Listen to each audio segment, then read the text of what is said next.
Greetings, my ghoulish friends. You do not realize what you have stumbled upon. This is a place for the dead. A place where fiends appear in the dark, where creatures are lurking behind every corner. A place where monsters appear. Still with us? Then come with me if you dare, as we bring you the story of the Undying Monsters.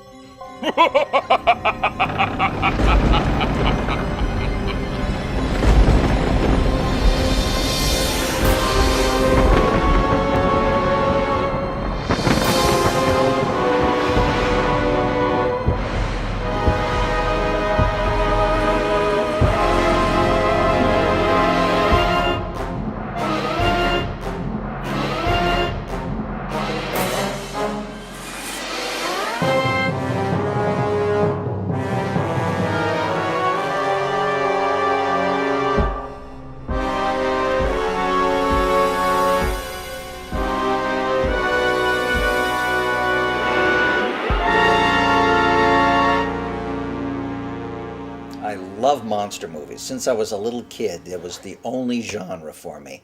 I love all sorts of different kinds of movies, specifically horror and sci-fi as well.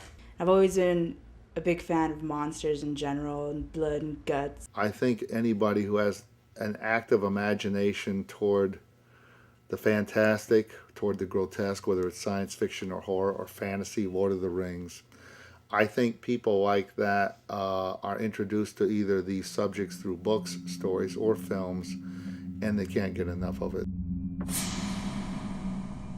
I'd say the most famous horror movie ever made is Frankenstein. That makeup created by Jack Pierce, worn by Boris Karloff, is still probably the most recognized makeup in the history of movies. Whenever a kid thinks of Frankenstein, he thinks of the original Frankenstein with the flat head and bolts coming out of his neck and his arms stiff as rods in front of him. Everyone's gonna know who Frankenstein, because your parents know, your friends know. It's you see dolls of them, you see it mimicked on TV. It's just a piece of culture now. Boris Karloff, to me, is probably the best, and his performance as the Frankenstein monster in Bride of Frankenstein, really, it's enough to bring you tears. And only a great actor like Karloff could have made you feel something, because years later, when other actors would play him, he kind of just became this stumbling cliche. But when Karloff played him, you really cared about him. Another famous monster movie, which wasn't an actor, but a small model, was King Kong. But I think my favorite of all time has to be the original King Kong. And I was probably 6 when I first saw it. And it was wonderful because you really identified with this poor creature. King Kong, the original King Kong. I think that it's a tour de force in imagination on film. Perfect movie, beautifully scored, paced, very unique. Holds up today, I think. I was so obsessed with this character, King Kong, that when I was 7 years old, on Thanksgiving, 1971, my mother took me to New York, and I actually climbed to the top of the Empire State Building, and I stood there on top on Thanksgiving night, and it was a very emotional experience for me because of that movie. That adventuring, pioneering attitude that was very prevalent in America in the 1930s, that we can go and discover new things that no one has ever found before. They kidnapped him from the island, and you really want him to have a nice, happy ending. And it was such a tragic ending on top of the Empire State Building. And every time I'd see that movie, I knew how it would end. And I always would wish that it would end differently. But it still, to this day, is my favorite monster movie of all time.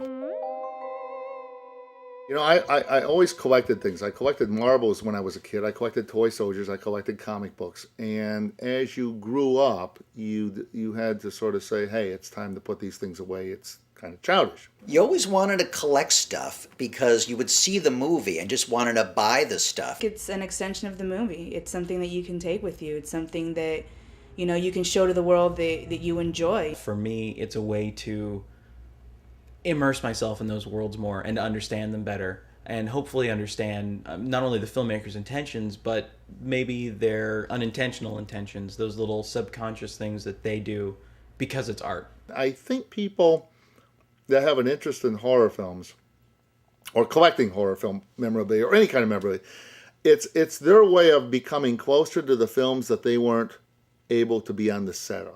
I had every monster poster on my wall, and it made you feel like you had something to do with it, you know, beyond the movies. You just wanted pictures of the things. It made you feel like they were always around.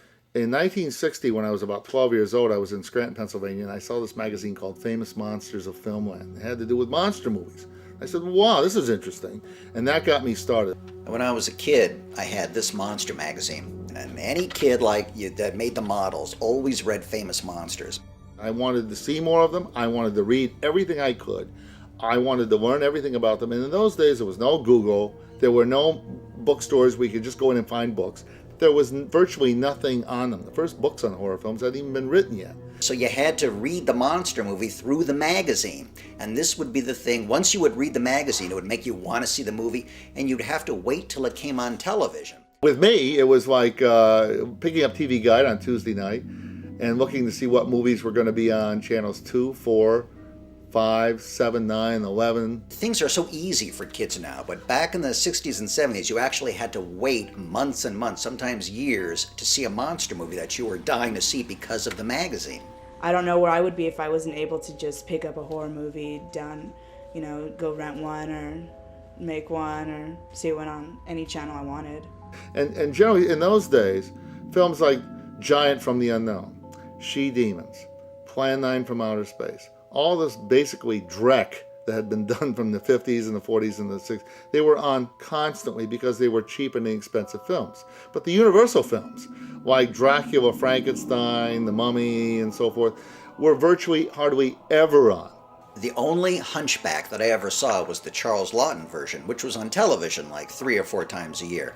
But I really wanted to see the movie they detailed in the magazine, the Anthony Quinn Hunchback.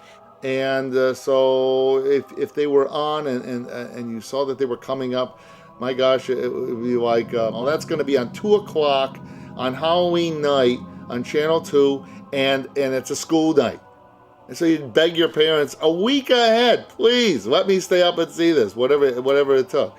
And this was never on, ever. And finally, it was going to be on Channel 7 at 7:30. And I was so excited. I was like 9 years old. And it just happened to be the same week that Nixon resigned.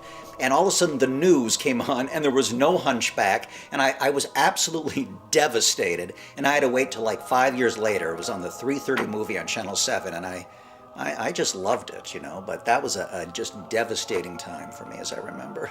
That's the kind of experience it was. Everything was like a special thing. Every magazine that came out, every book that came out, every movie in a theater that came out, it was a special thing.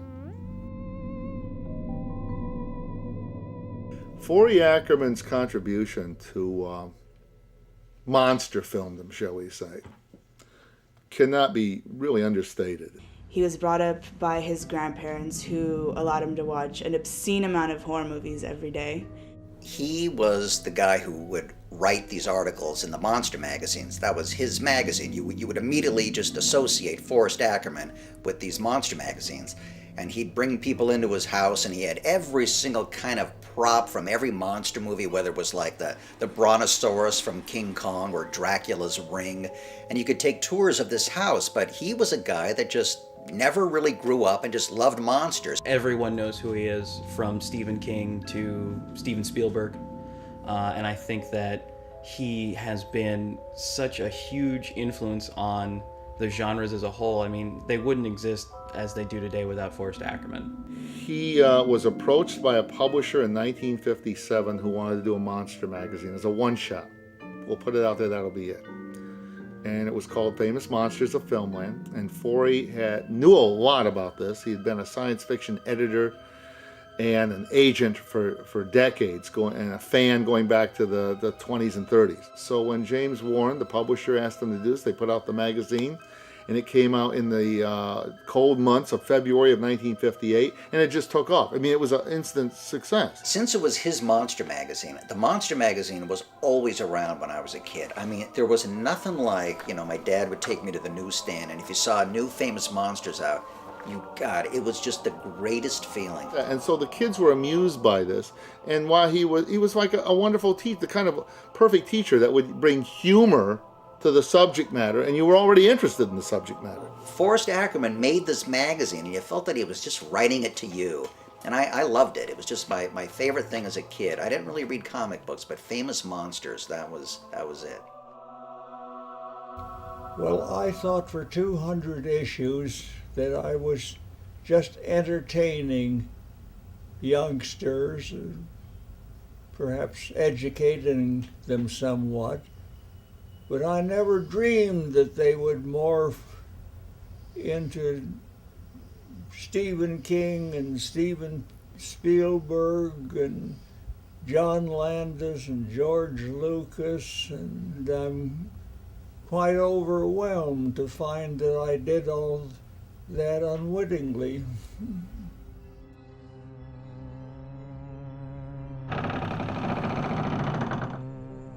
So there you have it, my ghoulish friends.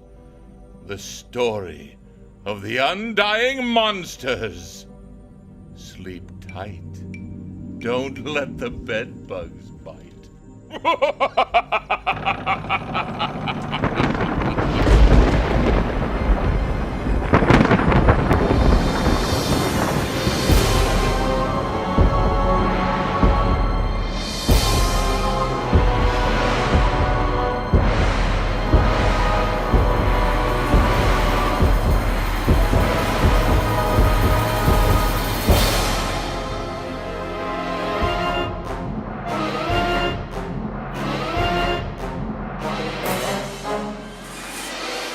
Forrest's contribution is incredible. I mean, he's been around for almost 90 years. No, actually 90 if you count today.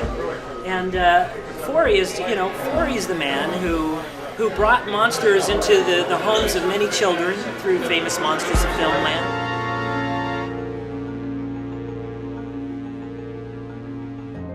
Well, my Forrest story is fairly well known, at least among my friends, that I was a childhood reader of Famous Monsters magazine. It was one of my favorite things when I was a kid.